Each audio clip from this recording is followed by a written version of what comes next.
everyone, and welcome to another episode of The Forum, the dedicated podcast of the Diplomacy, Law, and Policy Forum.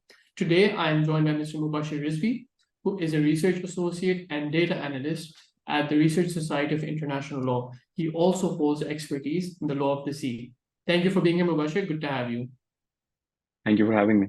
So today's discussion will be on maritime operations under IHL, or International Humanitarian Law.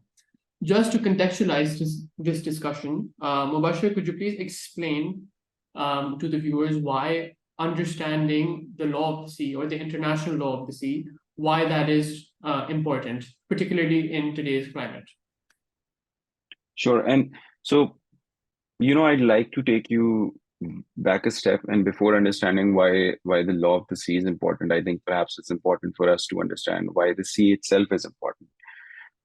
We now live in a time where India recently landed on the south pole of the moon. Everyone is focusing on,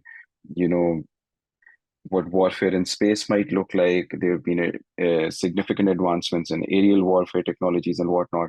But one of the oldest, frontiers, the sea still remains as important as it was, and if not even more important than what it was before.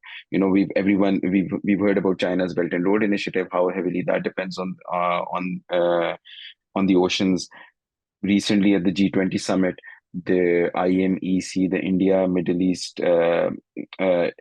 Economic Corridor, I think that's what the name is, was launched, and that also passes through the Arabian Sea and the Mediterranean Sea. So when you look at all of these things, you realize the sea, even today, is very important for the states. It's very important, and mostly it's important because it's all the bulky goods that we consume, whether those are related to energy or manufacturing, most of them are transported through the sea, via the sea, right? And this is why the sea is very, very important. So, and it's very important, I think, to understand.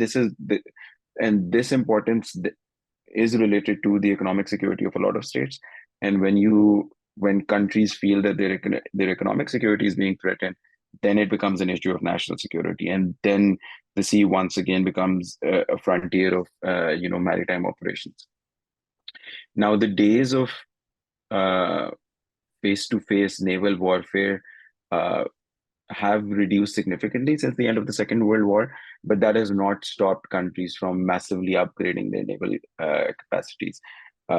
Previously, the US was the most powerful state in this domain. Recently, we've seen China is starting to develop and upgrade its capabilities. India is doing the same. Other countries are following suit as well. So that just goes to show that even after so many years and so many advancements, the sea still remains a very important frontier. It's really important that you contextualize the relevance of alternative means of or alternative theaters of conflict, so to speak. You mentioned space, and you mentioned the ocean as being one of those areas where not only conflict becomes an increasing concern, but also national security, obviously closely related to that.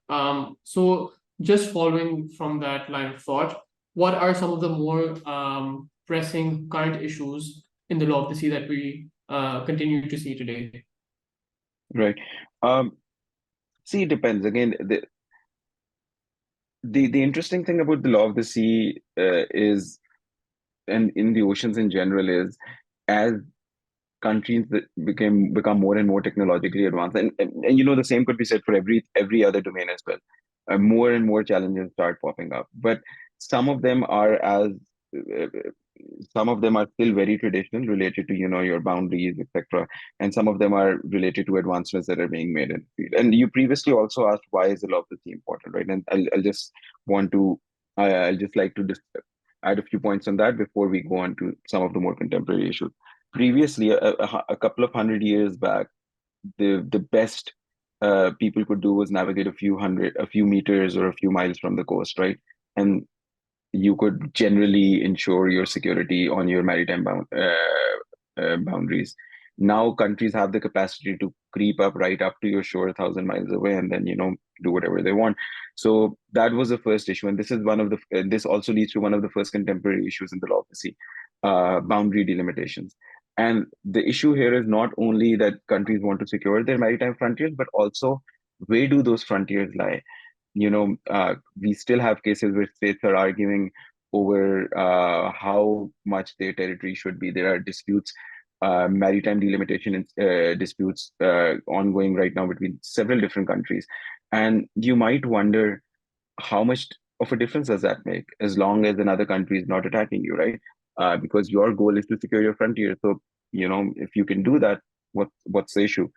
The issue is because the sea is a huge the sea brings a lot of resources for the countries that control the sea, so to say, as per the law of the sea regime. Now, what do I mean by that? When you are a littoral state or if you have a coastline, you have certain rights and privileges with regards to the resources in the sea. So any oil that is found there, fishing stocks. And this is why countries are often even arguing for very slight deviations in interpretations. In their interpretations with regards to maritime boundaries. On the map, you might see, oh, this is only a few meters. But if you extend the few meters and you extend it all the way towards the country's different maritime zones, such as their specifically their exclusive economic zone, then you see what the fuss is about. So yeah, this is why it's important. And so that's one of the primary contemporary issue. Some of the other issues then are piracy. It's and it's not really a contemporary issue. It's been going on for a long time. It's just become much more modernized, like everything else. Um, Recently there's been a lot of debate about deep seabed mining. For the longest time, countries have stated that there's been a consensus uh, that that's a common heritage of mankind, just like space was a while back. But now, when states have realized they have the capabilities to exploit and explore this shared humanitarian resource, they realize, okay, why not make some money out of it? So that is, and this is again where countries from the developing world, they are much more reluctant because they don't have the capacities to exploit these resources. Um, so, and again, now when we think of this issue, it becomes an issue of, let's suppose, climate, environment, sustainability, and that's also something the law of the sea covers. There are limits to how much you can fish, what you can fish. And in that regard, what I've always found very fascinating is there are also provisions which think about landlocked states. How much do they get? What rights do they get? That's another issue that often comes up sometimes.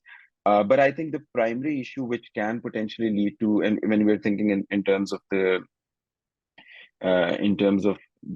conversation we're having, is related to delimitation, understanding of these delimitations, and how countries seek to enforce their perspective. So, for example, one of the most contentious issues is in the South China Sea, where China and all the other littoral states in the region have disagreements on how the maritime boundaries should be drawn. Now, to enforce them, sometimes you'll see one country, do a very aggressive maneuver against the fishermen of another country, right, and trying to enforce what their perspectives are. Um, some countries, the only capacity they have is to protest, and they can only give statements. Other countries which are more powerful, and this is specifically true with the Western Bloc and the US, is they conduct what they call freedom of navigation operations, or FONOPs for short. Anytime where they feel that a country's interpretation of the law of the sea is not aligned with their own interpretation, they'll just pass their warship through that area just to say, oh, we don't agree with you. And previously this was fine, but now we see countries becoming more, as countries like India and China are becoming more powerful, they are starting to push back against this. And that again brings another contemporary issue.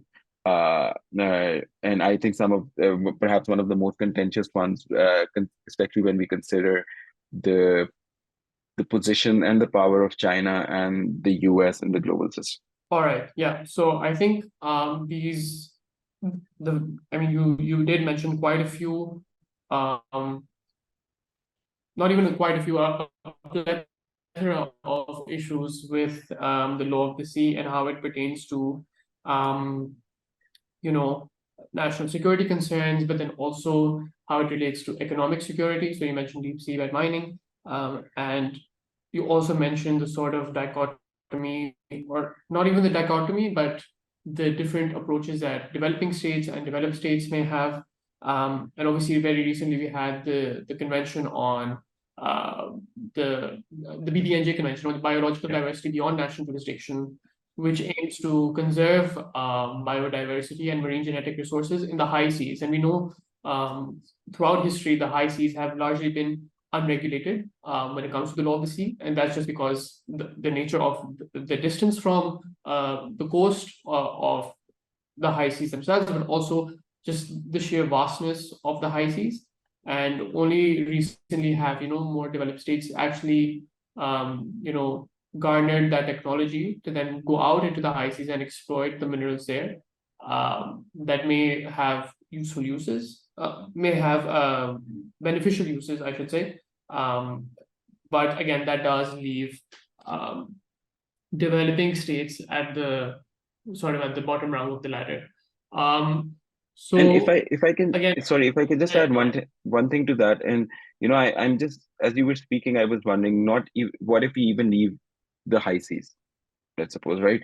Even if, let's suppose, a developing state has oil resources in its territorial waters or its exclusive economic zone, it doesn't have the capacity. So I think even with the riches that the sea brings, it also, I think, opens developing states up to new kinds of uh, I don't want to use the word colonialism, but I guess influence and exploitation by countries that have the capacities to exploit these resources. And obviously there is sharing with regards to the output and the wealth generated, but still they're just so dependent. So it makes you wonder that, it's always been the developing states, interestingly, and particularly in the law of the sea, who've been pushing back at some of these things, and how to protect what they believe they should have some level of control over. So I now want to shift this conversation to an IHL perspective, and just wanted to ask you, in terms of maritime operations, what are some of the ways we've seen states conduct these maritime operations? You've mentioned a lot of these, coastal states having disputes over the delimitations. Do maritime operations, appear in those conflicts or in those sort of disagreements between states, and how do they manifest themselves? Right, that's an interesting question, and I think to understand this, we also need to see how the international system has evolved, as well as how naval warfare and naval warfare technology has evolved over the years. So, as I mentioned earlier, the most significant deployment of naval resources was during the Second World War. Since then, we haven't really seen a large-scale naval war erupt between a group of states. There have been skirmishes. There has been the odd occasion where countries have put their navies in localized contexts, um, but generally not to the level where they were previously. And this is where I feel we probably need to look at so let me just add something here. Naval warfare started from what you would envision to be a face-to-face conflict between two ships facing together each other, right? Now, as uh, states became more technologically advanced, the distance between ships increased. Then after some time, you realize, oh, one ship doesn't even have to be visible anymore. So countries shifted to submarines. Then came the aircraft carriers, where you could essentially carry your entire air force to another state, which could be thousands of miles away. Now there is another concept that's being developed, and countries are working on it. That's called UUVs. It's unmanned underwater vehicles, and how so essentially you might want to think of these as underwater drones. How can these be deployed at a time of war, during a time of war? But the law of the sea developed significantly during the 70s and the 80s. Since then, but and if I may become the interviewer, so to say, or the host for it, or while I know you have significant experience in IHL, I'm just wondering, and that's if you can share whether the principles of international humanitarian law do, like, I know you have distinction, proportionality, etc., but how do they apply, and if so, how do they apply? Yeah, so with international humanitarian law, or IHL, I think it's also important to contextualize how that has developed in terms of the law of the sea. You mentioned that the law of the sea itself, really picked up pace in the 70s and the 80s, but we don't see the same necessarily with the international humanitarian law governing maritime operations or naval warfare. So you have some semblance of the rules that you mentioned, proportionality, distinction, and precaution in customary international humanitarian law. And that basically extends those same principles that you cannot target civilian ships, you cannot target, for example, medical ships during the conduct of maritime operations, and you need to minimize, or you need to seek to, basically you need to ensure that civilian casualties are not excessive in relation to the military advantage that you gain. So that's a principle of proportionality. You had the first attempts at codifying a law governing maritime operations in the first Hague Conventions, right? And you had Convention 10 of the Hague Conventions, which adapted these same principles to maritime warfare, distinguishing between military ships and civilian ships.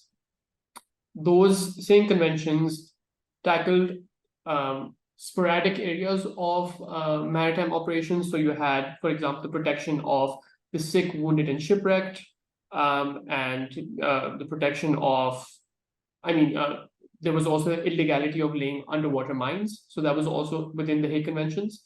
But again, the international community felt that these conventions were very quickly falling out of date. And so you had the next round of conventions, or maybe the more important ones in our discussions today, which were the Geneva Conventions. And the Geneva Conventions came about in 1949.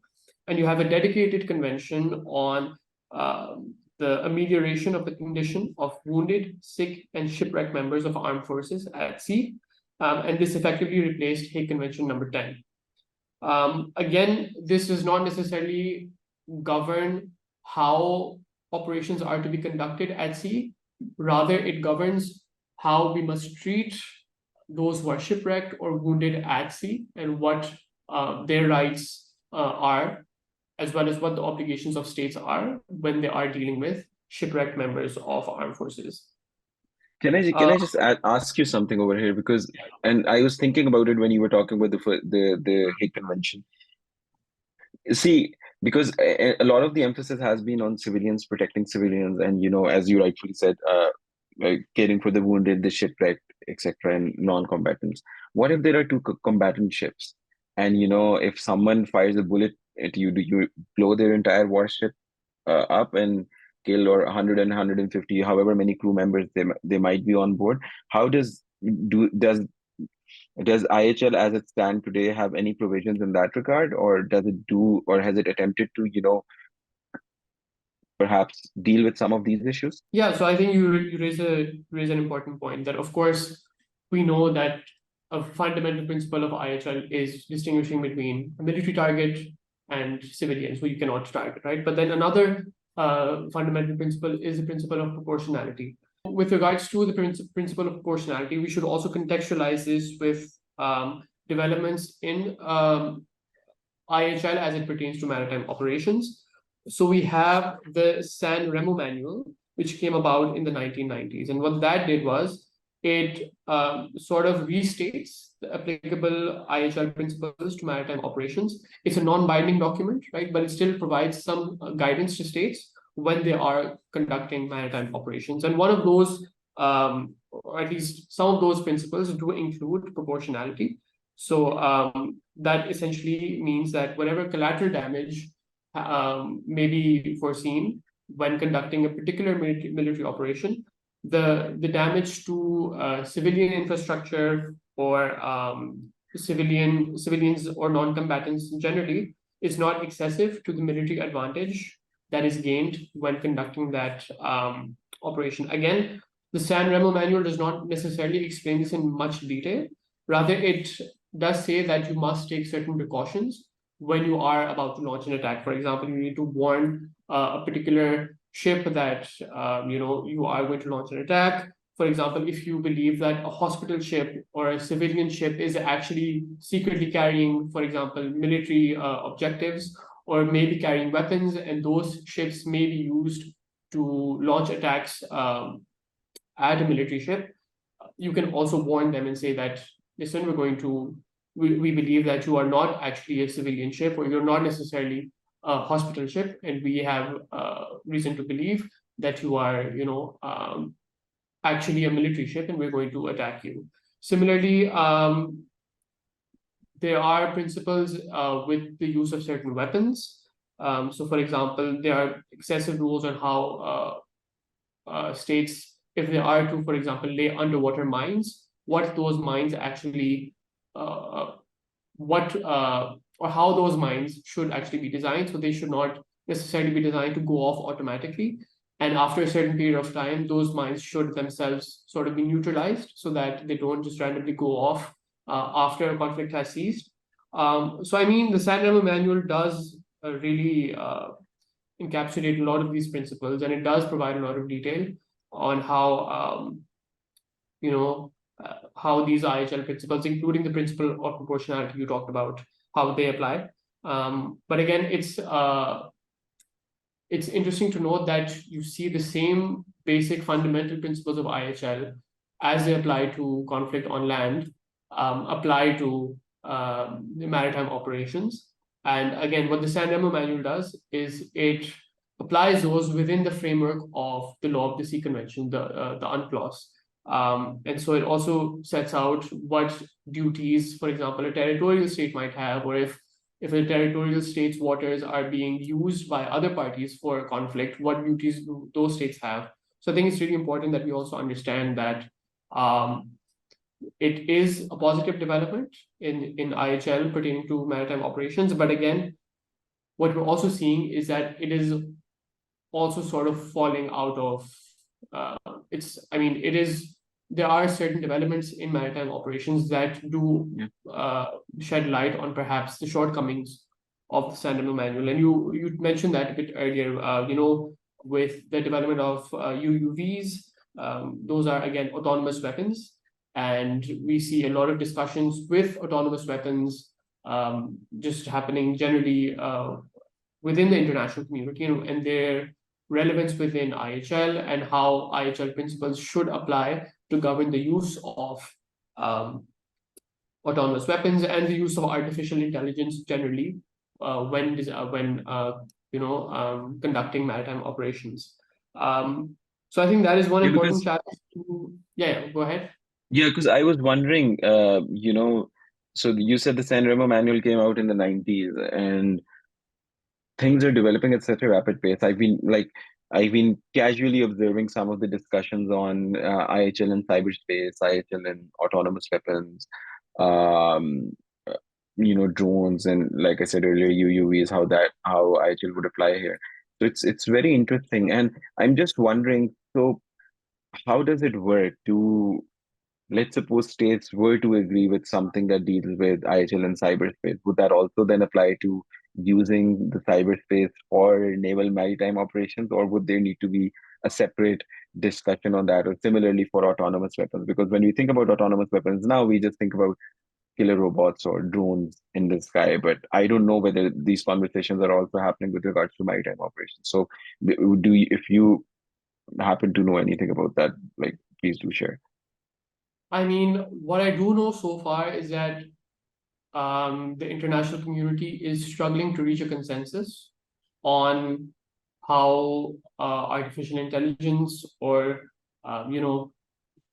lethal autonomous weapon systems should be governed under the ISL framework. A lot of states are also saying that we should ban these weapons completely, and that their use can never fall under the scope of IHL. Like, you cannot control or you cannot guarantee that, for example, a particular UUV will necessarily hit its target if, for example, there is a malfunction in the navigation system or in the communication system between the operator and the actual weapon itself. So I think the primary issue is, how do we hold states accountable for the malfunctioning of these these weapons, and if things go wrong or if violations of IHL do occur, what is our course of action to hold those who are operating these weapons accountable. So particularly with I'm not sure if these discussions are particular with maritime operations. I do know that they are generally happening about lethal autonomous weapons as a whole. Similarly with cyberspace, you mentioned there are increasing conflicts occurring in cyberspace, and that also applies to maritime operations because obviously your entire navigation system, your communication system, that relies on some form of computer system on board your ships. And so how does that fare into the principles of IHL? If, for example, the enemy belligerent state hacks into your navigation system, and I'm not too sure of the technicalities, but if it sets the course of your UUVs array, how does that sort of fall under the scope of IHL? So there are definitely a lot of discussions that need to be made with the very rapid developments, I would say, in just armed conflict operations as a whole. One other thing I think we should consider is the fact that increasingly what we're seeing is conflicts are increasingly taking place between states and non-state actors. Yeah. And what IHL and I think in the context of the just to interrupt you for a second, I think in the context of IHL, in the context of the ocean, specifically when we consider piracy operations, although there are you do have a right to stop pirates, but I've always wondered what protections do these individuals have who are essentially committing a crime, or maybe when it's not even, let's suppose, not even pirates, non-state actors. We know non-state actors have and interestingly, non-state actors, it's somewhat easier for them to conduct low-level kinetic operations because you don't really need a huge warship. So how might IHL then apply in this case? So that's also something that would be interesting to learn about. We have seen in the past several non-state armed groups have naval branches, or they've definitely had some capacity to conduct maritime operations. You had the Yemeni Houthi rebels, the Tamil Tigers of Sri Lanka, the Philippines New People's Army, all have used maritime operations in their respective conflicts. With non-state actors, we need to understand that IHL differentiates between international armed conflicts, or IACs, and non-international armed conflicts, NIAC. These two forms of conflicts have two different sets of rules. You have the majority of IHL, at least in the Geneva Conventions, and then you also have the first additional protocol to the Geneva Conventions applying to international armed conflicts. And historically, those have been the main type of conflicts that have occurred, right? States fighting with each other, and that's what you would colloquially refer to as a war, right? But with the advent of, not even the advent, with increasing NIACs occurring, so increasing conflicts between non-state actors and states, or even between non-state actors themselves, those have posed certain challenges to IHL. You have Common Article 3 to the Geneva Conventions, which applies to non-international armed conflicts, and that basically lists down a list of protections that states must afford to, not even states, but like belligerent parties must afford to the other state. And you also have the second additional protocol to the Geneva Conventions, which applies strictly to non-international armed conflicts that occur between a state and a non-state armed group. Now, what the issue is with these two different frameworks, so you have Common Article 3 and the framework it lays down, and Additional Protocol 2, the framework it lays down. These two frameworks, although they're supposed to apply generally to non-international armed conflicts, they set different thresholds for their applicability. So while Common Article 3's framework may apply to some non-international armed conflicts, the same protections under Additional Protocol 2 may not apply. And that is just because of the different thresholds that are set. So you have to establish a minimum you need to set a minimum level of organization of the non-state armed group in question, and that is much higher in additional protocol 2, where the non-state armed group has to assert a level of territorial control that will allow it to conduct sustained military operations. That's a very high threshold, specifically when we're talking about even low-level NIACs, where that threshold may not necessarily apply, but you do have casualties occurring, and so you need to have a framework that adapts to even those conflicts where the non-state actor may not necessarily have such power or such territorial control where it can conduct sustained military operations, but at least you can ascertain that it is conducting military operations to a great scale. It's beyond just an internal disturbance, or just beyond, for example, a riot or a violent protest within the jurisdiction of a state. So I think that is one issue with that is definitely one issue that we are seeing with maritime operations occurring today, is that with increasing non-state armed groups, how do the common Article 3 frameworks and additional Protocol 2 frameworks apply? Can they apply simultaneously? If they cannot, how do we ensure the real-time applicability of these frameworks to minimize, civilian harm, and to ensure greater accountability for violations of IHL conducted either by the states or even by non-state actors in question here. And when you were saying all this, I was thinking, okay, you're speaking as an IHL person, and specifically when you spoke about sustained military operations, right? So I'm like, okay, that's IHL speak. So me as someone with an IR and a lot like an IR background with a more focused research on national security issues, I'm thinking, okay, what if it's not sustained? What do I do then? How do I respond then? And I think what I was also thinking was that makes conversations perhaps like the ones we're having now very important, where people from two different but potentially overlapping areas of law and other global governance structures engage in these conversations, because you cannot have these rules apply in silos.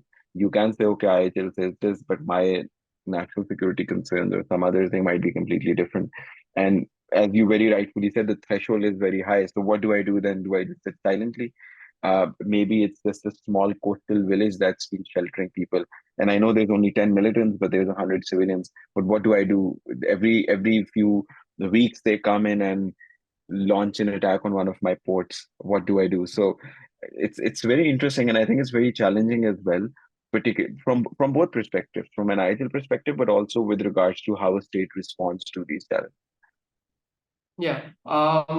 Again, I think just to contextualize this whole discussion, we've raised several issues with IHL, particularly contemporary issues, and how they need to, or at least the international community should try and reach a consensus on how this applies to not just land-based conflicts, but also maritime conflicts. And we are seeing increasing NIACs, we're seeing cyber warfare, and we're seeing the use of autonomous weapons. I think these are the main challenges to IHL in general, but also specifically to how IHL applies to maritime operations. With that, I think it is time to conclude this discussion. This was a wonderful conversation with you, Mubashar, and I thank you for your time. And please stick around. This is to the viewers. Please stick around for future episodes. Thank you so much.